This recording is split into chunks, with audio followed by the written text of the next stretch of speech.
Ambassador Sarah Chen sat in the cold metal chair, watching the vote count climb higher on the massive display screen. Each number felt like a nail in humanity's coffin. The great chamber of the Galactic Council stretched out before her, filled with beings from across the galaxy. Some floated in energy fields, others stood on crystal legs, and a few existed as pure thought projected into mechanical bodies.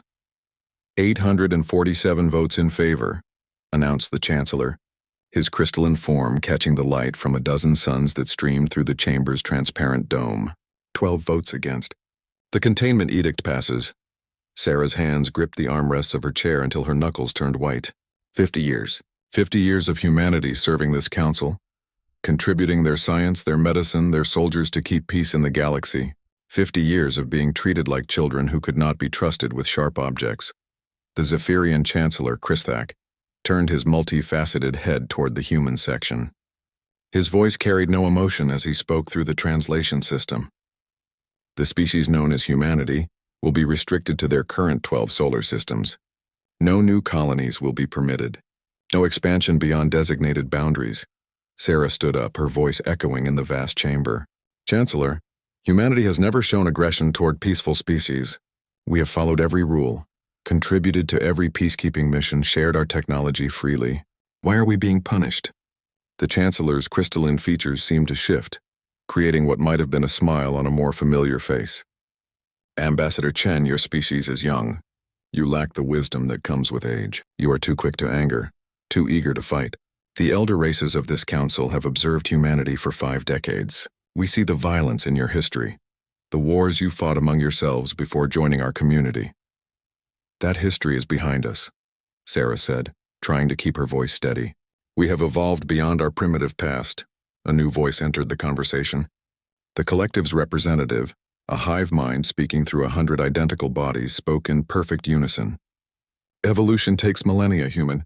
Your species conquered your own world through violence. You built your first space vessels as weapons.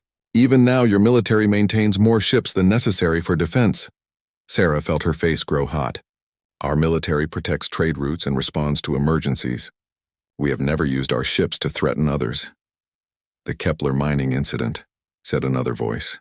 This came from one of the Ascended, beings of pure energy who rarely spoke in council sessions. Your Admiral Rodriguez fired on Zephyrian vessels to protect civilian miners from an asteroid collision. Sarah's voice rose despite her efforts to remain calm. We warned them 3 times before firing warning shots across their bow. No one was harmed. Violence is violence, Christhak said with finality. The containment edict will protect the galaxy from humanity's aggressive nature, while allowing your species time to mature. The restrictions began to unfold on the display screen, each line worse than the last. No new colonies meant no room for Earth's growing population. Limited trade routes would strangle their economy. Mandatory cultural supervisors would be stationed on every human world to ensure compliance. But the final insult came at the end of the long list. Humanity will reduce its military fleet by 90%, Christhak continued. The remaining vessels will be subject to council inspection at any time. All advanced technologies developed by humanity will be shared with the council for the benefit of all species. Sarah's heart pounded. They wanted humanity's medical advances, their faster engines, their better weapons. Everything that made humans valuable allies would be stripped away, leaving them defenseless and dependent. You cannot do this, she said quietly. We are members of this council. We have rights. You have the rights we grant you, said the collective. As junior members, you serve at our pleasure. This decision is made for the greater good of the galaxy. Around the chamber, hundreds of species sat silent. Some looked uncomfortable, but none spoke in humanity's defense.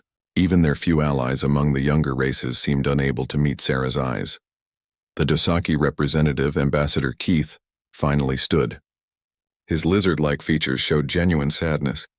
The Dosaki stand with our human friends. We vote against this edict. As do the Koraks, said another voice from the back of the chamber. 11 more species joined them, but their voices were lost in the overwhelming majority. Sarah counted them all, the species humanity had helped over the years. The ones they had shared technology with, defended from pirates, aided during natural disasters. 12 loyal friends in a chamber of nearly 1,000. Chancellor Christak raised one crystalline hand. The vote is recorded. Implementation begins immediately. Ambassador Chen, you have 30 standard days to inform your government and begin compliance. And if we refuse? The words left Sarah's mouth before she could stop them. The chamber fell silent. Even the constant hum of translation devices seemed to pause. Christak's form brightened, and his voice carried a new edge. Ambassador, I hope you are not threatening the authority of this council. Sarah realized every being in the chamber was watching her, some with curiosity, others with anticipation, a few with what might have been fear.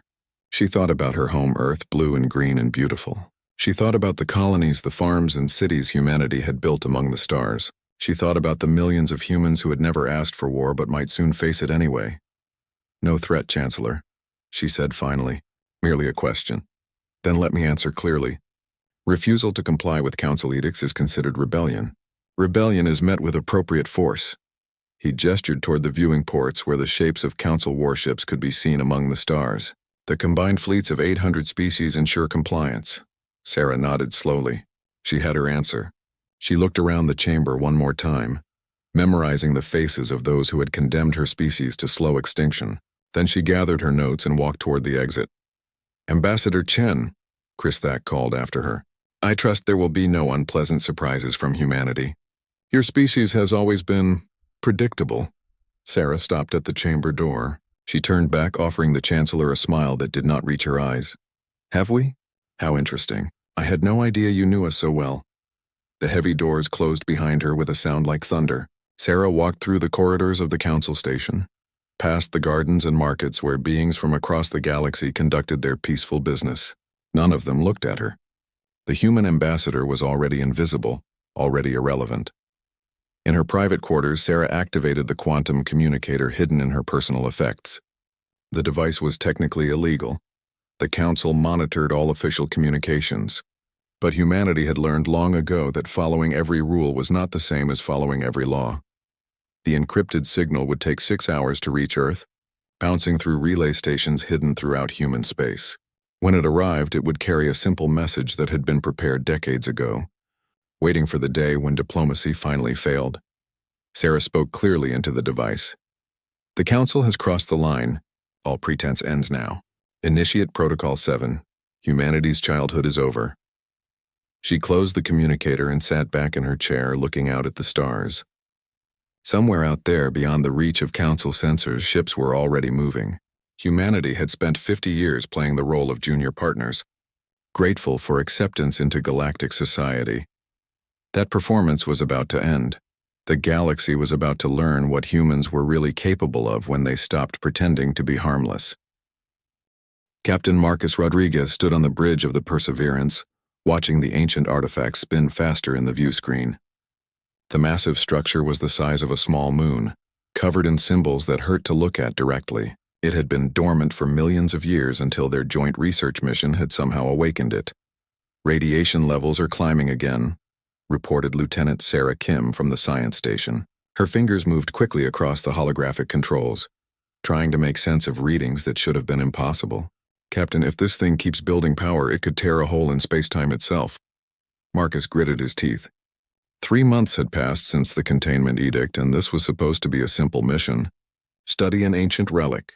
Share the data with their Zephyrian and collective partners. Prove that humans could still contribute to galactic science even under their new restrictions.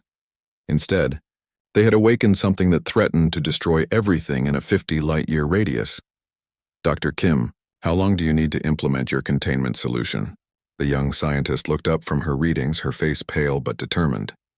12 hours, sir. Maybe 11 if I skip the safety protocols. Don't skip anything, Doctor. We do this right. A new voice cut across the bridge communications. The translation system turned the crystalline harmonics of Zephyrian speech into cold mechanical words. Human vessel Perseverance. This is Expedition Leader Quithak. You will cease all operations immediately and prepare for evacuation. Marcus activated the communication system. Expedition Leader Dr. Kim has found a way to contain the artifact's energy buildup. We need 12 hours. Unacceptable. Scans show human energy signatures throughout the artifact's core systems. Your species has sabotaged this mission. Marcus felt his blood run cold. Expedition leader, we would never silence. Human treachery is well documented. You will evacuate immediately, or we will assume hostile intent. Dr. Kim looked up from her station, desperation clear in her voice. Captain, there are 4 billion people in the Proxima system, 7 billion in the Centauri colonies. If this artifact goes critical, the energy wave will sterilize everything within 30 light years. Marcus closed his eyes for a moment, thinking of his own daughter living on Mars. When he opened them, his decision was made. Expedition leader Quithak, we cannot abandon this mission. Too many lives are at stake. Then you have chosen your fate. The communication channel closed with a harsh static burst. Almost immediately, the Perseverance's sensors detected new contacts dropping out of faster-than-light travel. 12 Zephyrian warships, their crystal hulls gleaming like deadly jewels against the stars. Sir, called the tactical officer, they're targeting our ship. Raise shields. Send a message to the collective research vessel. Tell them we're trying to save everyone here. The response from the collective came quickly. Like the Zephyrians, they believed human sabotage had caused the crisis. Their ship was already moving away from the artifact, abandoning the mission entirely. Dr. Kim's voice cut through the bridge chatter. Captain, I'm reading massive energy spikes from the artifact. Whatever we're going to do, we need to decide now. Marcus looked at the tactical display. 12 enemy ships versus his single research vessel. The Perseverance had some defensive weapons, but they were designed for asteroid mining and emergency situations. Against purpose-built warships, they wouldn't last 10 minutes. All hands, this is the captain. We're staying to complete the mission. Every person in the nearby systems is counting on us. I won't abandon them.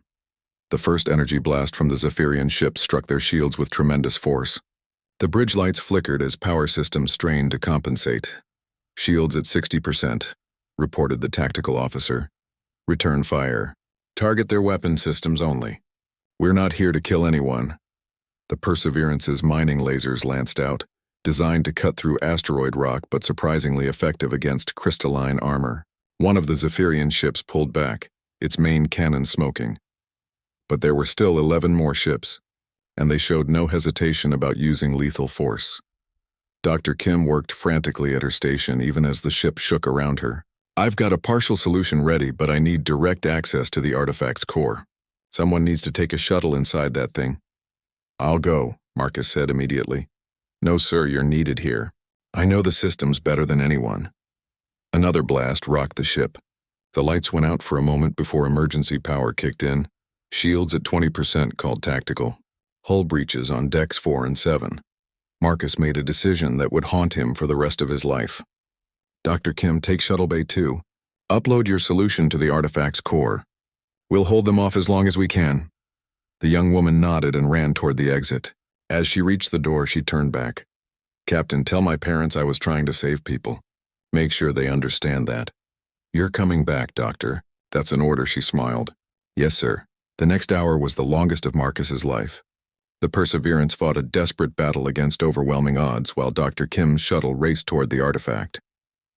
The Zephyrians seemed convinced that any human approach to the ancient structure was an act of sabotage. They concentrated their fire on the small shuttle. Dr. Kim, status report, Marcus called over the comm, static. Then a weak voice. Upload 60% complete. Shuttle systems failing. I'm going to have to complete this manually from inside the artifact. Negative, Doctor. Return to the ship immediately. Sir, if I leave now, everyone dies. The solution needs another hour to fully implement. Marcus watched the tactical display as more Zephyrian ships arrived. His own vessel was down to emergency power. Life support failing in half the sections. Dr. Kim, we're running out of time here. So am I, Captain. The artifact's radiation is getting worse. I don't think I'm making it out of here. The young scientist's voice was growing weaker, but she continued working. Through the static-filled communication, Marcus could hear her fingers tapping on controls, implementing the solution that could save billions of lives. Upload 90% complete, she reported. Tell everyone. Tell them we tried to help. We were trying to save them. The communication went dead. Moments later, a brilliant flash filled the view screen. The artifact's chaotic energy field suddenly stabilized, its deadly radiation contained by Dr. Kim's sacrifice. The immediate threat was over, but the Zephyrians weren't finished. Human vessel, you are charged with sabotage and terrorism. Surrender immediately. Marcus looked around his damaged bridge. Half his crew was dead or wounded. Their ship was dying, and despite everything they had sacrificed to save billions of lives, they were still being blamed for the disaster. This is Captain Rodriguez. We prevented a catastrophe. Dr. Kim gave her life to save your people as well as ours. Human lies. Prepare to be boarded. The final Zephyrian attack came without warning. Energy beams punched through the Perseverance's failing shields, tearing through the ship's hull like paper. The bridge exploded in a shower of sparks and flame. Marcus felt the heat of the fires around him, tasted blood in his mouth. With his last strength, he reached for the ship's recorder. This is Captain Marcus Rodriguez of the Earth vessel Perseverance. We came here as partners, as friends. We discovered a threat that could have killed billions, and we died trying to stop it. Dr. Sarah Kim gave her life to save people who called her a saboteur. He coughed, feeling darkness closing in around him. They killed us for trying to save them. Remember that. Remember what we really are and what they really are. Remember. The recording ended as the Perseverance exploded, taking 47 human lives with it. 3 days later, the Galactic Council's official report classified the Kepler incident as a result of human recklessness and possible sabotage. The Council used the disaster to justify even harsher restrictions on humanity, including forced relocation of outer colonies and the installation of alien governors on human worlds. But they made one crucial mistake. Captain Rodriguez's final message, stored in the ship's quantum black box, survived the explosion. Within hours, it was broadcast across every human world, every space station, every ship in the fleet. Humanity heard the truth. They heard their people die for trying to save others. They heard their sacrifice dismissed as sabotage. And for the first time in 50 years, humanity began to remember what they had been before they tried to be civilized. Admiral Elena Vasquez stood in the command center of Proxima Base, watching feeds from across human space. On every screen, the same scene played out. Humans taking to the streets, demanding answers about the Kepler incident. Their anger was building like pressure in a sealed container.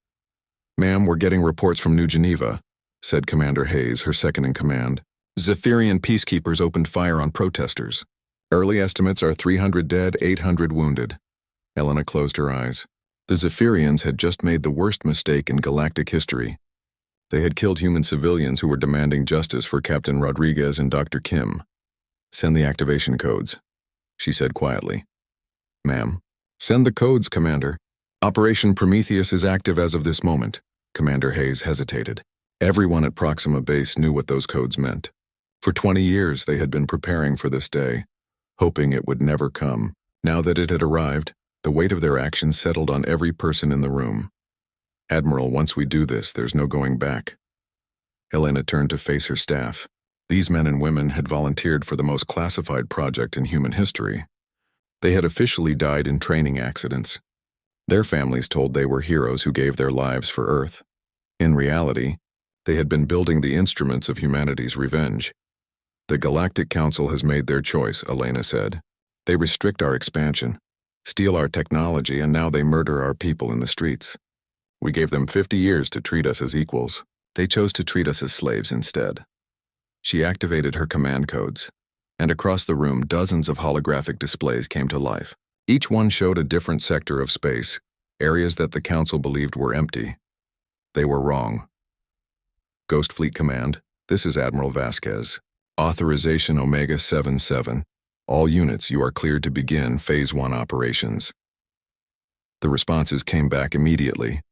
Voices from ships that officially did not exist, crewed by people who were legally dead. "Ghost Leader, standing by. Phantom Squadron, ready for orders. Wraith Division, awaiting instructions. 50,000 ships, hidden in asteroid fields in the spaces between star systems, in dimensions that Council science said were impossible to reach. For 2 decades, humanity's best engineers had built vessels that incorporated every secret they had learned, every technology they had stolen or traded for, every innovation their researchers could imagine. The Council had demanded humanity reduce their fleet to 200 ships. Humanity had complied, publicly destroying thousands of vessels in dramatic ceremonies broadcast across the galaxy. What they hadn't mentioned was that for every ship destroyed, 5 more were being built in secret, ma'am. We're receiving a transmission from the collective governing node, reported the communications officer. They're demanding that human worlds surrender peacefully to occupation forces. Elena smiled coldly. Tell them we'll consider it. And Commander Hayes? Yes, ma'am. Release the wolves. Across human space, the first phase of Operation Prometheus began. Ships that had been disguised as cargo haulers suddenly activated hidden weapon systems. Mining facilities and asteroid belts revealed themselves to be military bases. Space stations that processed ore and gas began launching fighter squadrons that shouldn't have existed. The collective had sent their first combat swarm to occupy the Sol system. 500 ships, enough firepower to reduce Earth's defenses to radioactive dust. They expected to face a few dozen human vessels with primitive weapons and outdated shields. Instead, they met Ghost Squadron. Admiral Vasquez watched the battle unfold on her tactical display. 20 human ships materialized out of nowhere, their hulls black as space itself. The collective vessels fired immediately, but their energy beams passed harmlessly through the human ships. Phase technology, Elena explained to her staff. We've learned to shift our ships slightly out of normal space. Their weapons can't touch us, but ours can reach them. The human vessels returned fire, and the collective learned what terror felt like. Quantum torpedoes punched through their advanced shields like they were made of paper. Energy beams that could cut through moon-sized asteroids sliced their ships apart. In 15 minutes, the first combat swarm was reduced to floating debris. But the real shock came when the human ships opened communication channels with the few surviving collective vessels. Attention collective forces, came a calm human voice. Your governing nodes have declared war on humanity by ordering the occupation of our worlds. We do not recognize your authority over us. Withdraw immediately or be destroyed. The collective response was predictable. They sent reinforcements. Thousands of ships, the largest fleet they had assembled in centuries. Elena watched them arrive at Wolf 359, confident in their overwhelming numbers. The humans were waiting for them. This time it wasn't 20 ships. It was 200, then 1,000. Then 5,000 ships materialized out of nowhere, surrounding the collective fleet completely. This is Admiral Sarah Chen of the Terran Defense Force, came a voice Elena recognized. Sarah had officially been killed in a transport accident 3 years ago. In reality, she had been commanding the Ghost Fleet's deep space operations. Collective vessels, you are trespassing in human space. You have 1 minute to withdraw before we demonstrate why that was a mistake. The collective, convinced they still held numerical advantage, opened fire. They learned the difference between quantity and quality. The human ships moved like nothing the galaxy had ever seen. They appeared and disappeared at will, struck from impossible angles, coordinated their attacks with precision that should have been impossible. Their weapons technology was decades ahead of anything the Council possessed. But more than that, they fought like humans. Elena had studied the reports from human military history. Humans were the only species that had fought wars among themselves for their entire recorded history. Every other race in the galaxy had either evolved past warfare or been conquered by those who had. Humans had refined the art of combat across millennia, then spent 50 years learning everything they could about galactic military technology. The result was devastating. The collective fleet was annihilated. Not defeated, annihilated. Of the 3,000 ships that had attacked Wolf 359, fewer than 50 escaped to carry word back to their governing nodes. But the humans weren't done. Elena activated the next phase of the operation. All Ghost Fleet commanders, you are cleared for unrestricted operations. Target List Omega is now active. Across the galaxy, human strike forces began hitting Council assets. Military bases that had stood for centuries were reduced to ruins in hours. Trade routes that had operated safely for millennia became hunting grounds for human raiders. Council research facilities found themselves under attack by ships that appeared from nowhere and vanished just as quickly. The Zephyrian hegemony tried to respond, sending their crystal armada to hunt down human vessels. They found them at the Battle of Rigel, where 2,000 Zephyrian ships engaged what they thought were 300 human vessels. They never realized they were surrounded by cloaked ships until it was too late. Elena watched the tactical display as the Zephyrian formation was systematically destroyed. Human captains had studied every battle the Council races had ever fought. analyzed their tactics, learned their weaknesses. The Crystal Armada fought with strategies that were thousands of years old, refined and perfected over millennia. The humans fought dirty. They used the Zephyrians' own formation against them, turning their crystalline vessels into weapons that destroyed their allies. They hacked the enemy's communication systems, sending false orders that caused chaos in their ranks. They deployed weapons that the Council had banned as too cruel for civilized warfare. The Zephyrians had never faced an enemy that refused to follow the rules of engagement. Within 6 hours, the Crystal Armada existed only as glittering debris floating in space. Elena received reports from across the galaxy. The Dosaki, humanity's old allies, had declared themselves a free species and requested human protection. The Corax had done the same. Even some of the Council's client species were beginning to rebel, inspired by humanity's example. "Ma'am," said Commander Hayes, "we're receiving a transmission from the Galactic Council. They're requesting negotiations. Are they surrendering?" "No, ma'am. They're offering to modify the containment edict in exchange for a ceasefire." Elena laughed, but there was no humor in it. "Tell them the time for negotiations passed when they murdered civilians on New Geneva. Tell them they had 50 years to treat us as equals. Now they'll learn what it means to be treated as we were." She turned to her staff. "These people who had sacrificed everything to reach this moment.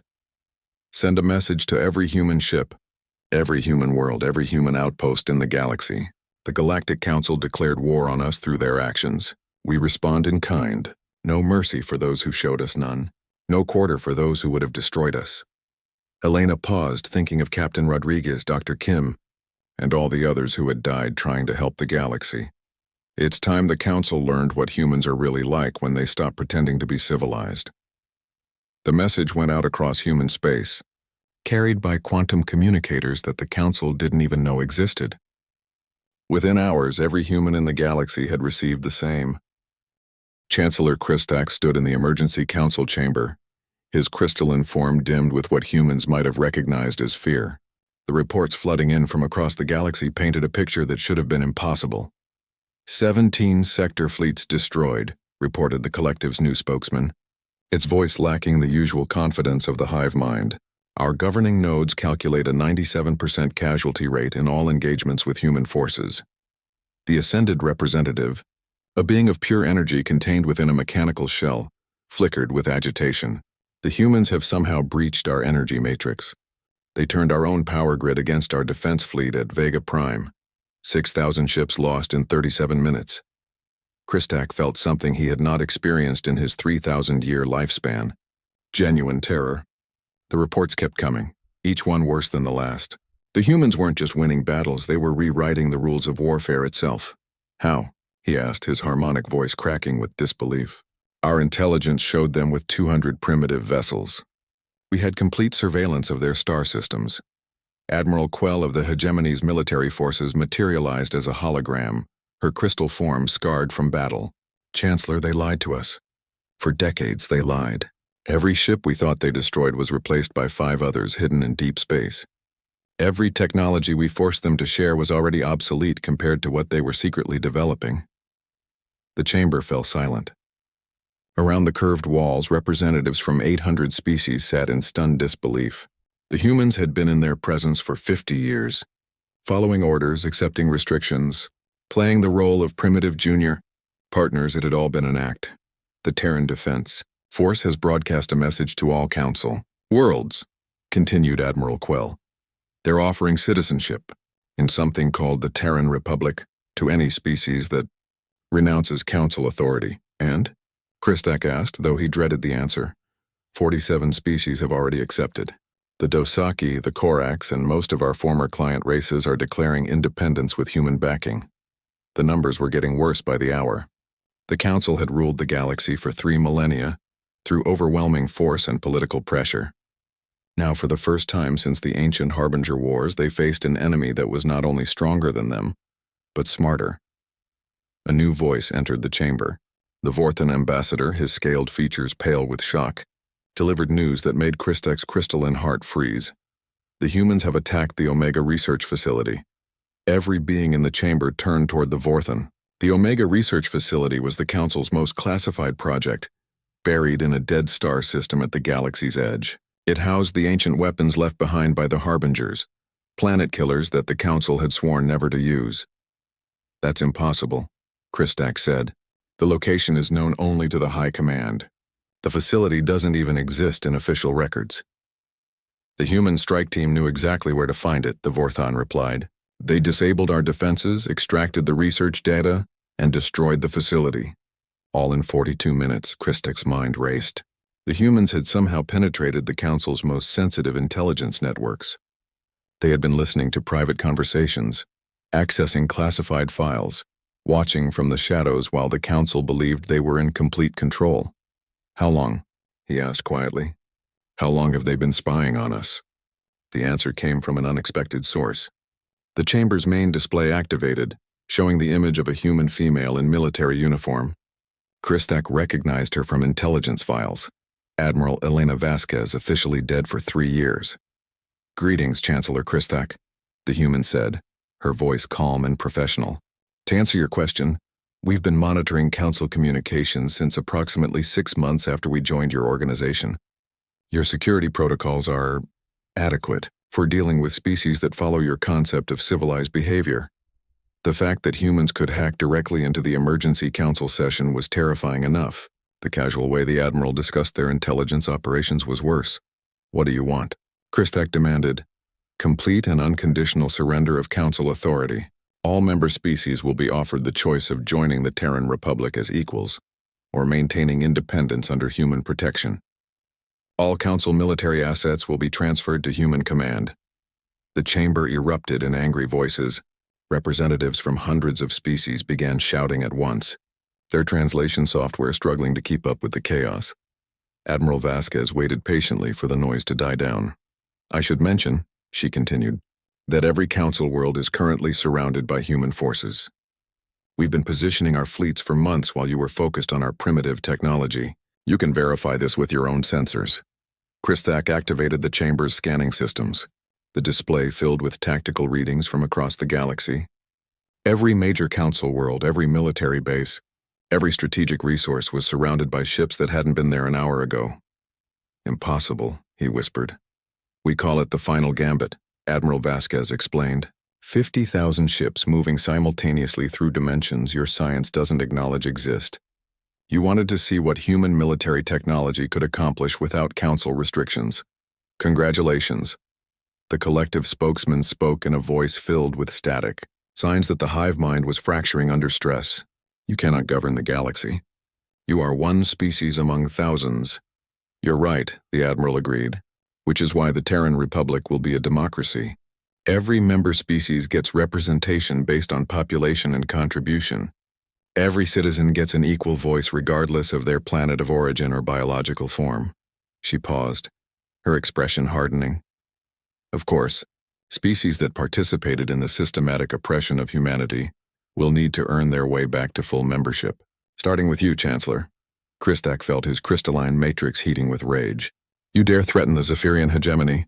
We have ruled portions of this galaxy since before your species discovered fire. And look where that got you, Admiral Vasquez replied. Outmaneuvered by the primitives you've been oppressing for 5 decades. Your ancient wisdom seems to have some gaps in it. The emergency session continued for hours. The Council tried everything, threats, negotiations, appeals to galactic stability. The humans remained unmoved. Finally, as reports came in of human forces liberating concentration camps where relocated human colonists had been held, Chancellor Christak realized the truth.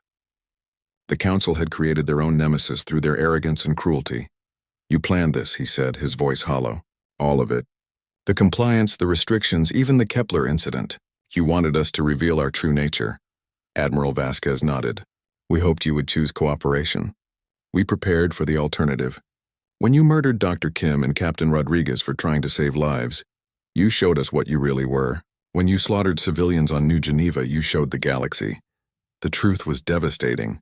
Humanity had endured 50 years of oppression not out of weakness, but as a test of the Council's character. They had offered partnership and received subjugation. They had tried to help and been branded as saboteurs. They had followed the rules and been punished for the crime of existing. What happens now? Asked the ascended representative. Now you learn what it means to live under someone else's rules. Admiral Vasquez replied. The difference is our rules apply equally to everyone, including us. She looked directly at Christek. You have 24 hours to consider our terms. After that, we start making the decisions for you. I suggest you choose wisely. You won't get another chance. The transmission ended, leaving the council chamber in stunned silence. Christek looked around at the representatives of 800 species, all of them realizing the same terrible truth. They had pushed humanity to its breaking point, expecting them to crumble under pressure. Instead, they had forged them into something the galaxy had never seen before, a species that combined the wisdom of civilization with the ruthlessness of survivors. The humans had learned to be patient, to plan, to wait for the perfect moment to strike. That moment had arrived. For the first time in 3 millennia, the Galactic Council was no longer in control of the galaxy, and the beings who were in control had very long memories. President Sarah Chen stood at the podium of the new Galactic Assembly, looking out at representatives from 3,000 species. The chamber was larger than the old council building, designed with input from hundreds of different cultures. Instead of the cold, intimidating architecture that had dominated galactic politics for millennia, this space felt warm and welcoming. It had been 18 months since the Galactic Council's unconditional surrender. 18 months of rebuilding, reorganizing, and reimagining what galactic civilization could become. Fellow beings, Sarah began, her voice carried by translation systems far more sophisticated than anything the Council had possessed. Today marks the first anniversary of the Terran Republic's founding. It's time to discuss how far we've come and where we're going next. The audience was vastly different from the old council sessions.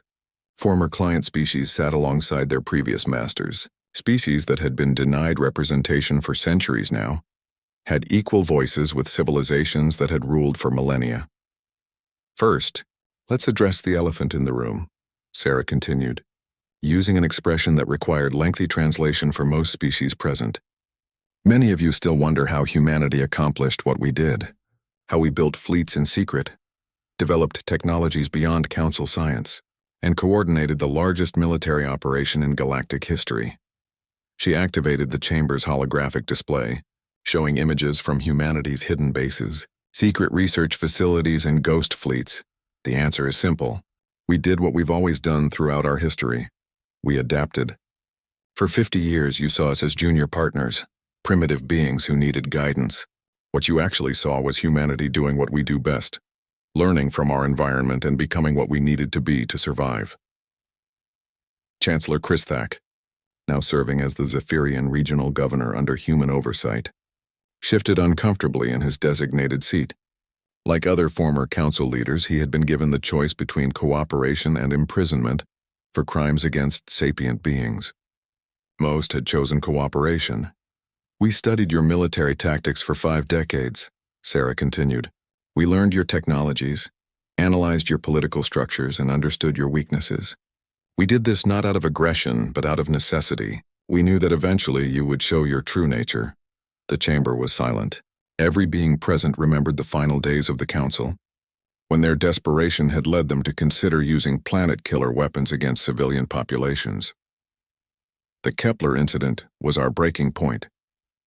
When Dr. Sarah Kim and Captain Rodriguez died trying to save billions of lives, and you blamed them for the disaster they prevented, we realized that coexistence was impossible under the old system. Sarah's expression grew harder as she spoke of the dead heroes.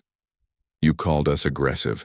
You called us dangerous. You were right, but only when threatened or betrayed. The galaxy has learned the difference between human cooperation and human warfare. She gestured to the display, which now showed images of the new colonies being established throughout the galaxy, ships from dozens of species working together, building settlements on worlds that had been forbidden to them under council rule. Under the Republic, we've authorized the settlement of over 3,000 new worlds. Species that were restricted to single-star systems for centuries can now explore and expand. Technologies that were hoarded by the council elite are now shared freely among all member species. The Dosaki representative, Ambassador Keith, rose to speak. President Chen, the Dosaki people wish to thank humanity for the freedom we have found under your leadership. Our population has doubled in the past year, thanks to access to human medical technology. Similar statements came from across the chamber. The Corax had established their first off-world colonies in 8 centuries. The Melody had been given permission to terraform dead worlds into garden paradises. Species that had been slaves in all but name were now citizens with equal rights. But not everyone was happy with the changes. President Chen, came a voice from the collectives section. The hive mind had been restructured after their defeat, broken into smaller, more manageable groups that could interact with individual-based societies. Our people question the wisdom of unrestricted expansion. The old council maintained order through careful regulation. Sarah nodded. The old council maintained stagnation through oppression. They prevented growth because growth threatened their power. Under the Republic, growth is encouraged as long as it doesn't harm others. And who determines what constitutes harm? Asked the Vorthan representative. We all do, Sarah replied. The Republic's legal system is based on democratic principles and equal representation. No single species gets to make decisions for others. No one gets special privileges based on age or political connections. She activated another display, showing the structure of the new government. Unlike the Council's rigid hierarchy, the Republic was built on principles of equality and merit. Every member species receives representation in the Assembly based on their population and contribution to galactic society. Leadership positions are filled through democratic elections, not hereditary appointment. Decisions are made through debate and voting, not imperial decree. The former ascended representative flickered with what might have been confusion. This system seems chaotic. How do you maintain stability without central authority? We maintain stability through justice, Sarah answered. When people feel they're being treated fairly, they don't rebel. When they have a voice in their government, they support it. When they're free to pursue their dreams, they contribute to society instead of fighting against it. She looked around the chamber, making eye contact with representatives from hundreds of worlds. The old council ruled through fear. They kept species fighting each other to prevent them from uniting against council authority. They restricted technology to maintain their advantage. They crushed innovation to preserve the status quo. The display changed to show images of human-led research stations, where scientists from dozens of species worked together on projects that would have been impossible under the old system. In 18 months, Republic research teams have made breakthroughs that the Council didn't achieve in 3 millennia. Medical advances that extend lifespans across species lines, energy technologies that make faster-than-light travel available to everyone, communication systems that let beings from opposite sides of the galaxy collaborate in real time. She paused, looking directly at the former council leaders. We accomplished more in 18 months of cooperation than you managed in 3,000 years of domination. Chancellor Christhak finally spoke, his crystalline voice subdued. President Chen, the Zephyrian people acknowledge humanity's achievements. But we wonder about the long-term stability of your republic. What happens when humanity itself becomes old and set in its ways? Sarah smiled, and for the first time there was warmth in her expression. That's the beauty of the system we've built, Chancellor. It doesn't depend on humanity remaining young and innovative. The Republic is designed to evolve. When we become complacent, younger species will challenge us just as we challenged you. When our ideas become outdated, new ones will replace them through democratic process. She gestured to the diverse assembly around them. Power in the Republic isn't held by any single species or individual. It's distributed among all citizens equally. If humanity tries to become another council, the other members will stop us. That's not a flaw in our system. It's the whole point. The session continued for several more hours with representatives discussing trade agreements, territorial disputes, and research partnerships. But the tone was completely different from the old council meetings. Instead of imperial commands being handed down from ancient overlords, there was genuine debate between equals. As the session drew to a close, Sarah returned to the podium for final remarks. 18 months ago, humanity reached its breaking point. We were tired of being treated as children by beings who had forgotten how to grow. We were tired of watching the galaxy stagnate under rules designed to preserve power rather than promote prosperity. She looked out at the assembly, seeing species that had been enemies working together, former slaves sitting as equals with their previous masters. Today, we begin the next phase of galactic civilization. We go to the stars not as conquerors but as explorers. We build not monuments to our glory but homes for our children. We create not empires that will crumble with time, but institutions that will adapt and endure. Sarah's voice grew stronger as she continued. The galaxy is vast, and we've barely begun to explore it. There are wonders waiting to be discovered, challenges that will require all our species working together to overcome. Under the old council, we were limited by the fears and prejudices of the past. Under the Republic, we're limited only by our imagination and courage. She raised her hand in a gesture that had become the symbol of the new order. To those who still doubt us, who think humanity will become another council, I say this: watch us. Judge us by our actions, not our promises. Hold us accountable to the principles we've established. And if we fail to live up to them, replace us with leaders who will. The assembly rose as one, representatives from 3,000 species acknowledging the truth of her words.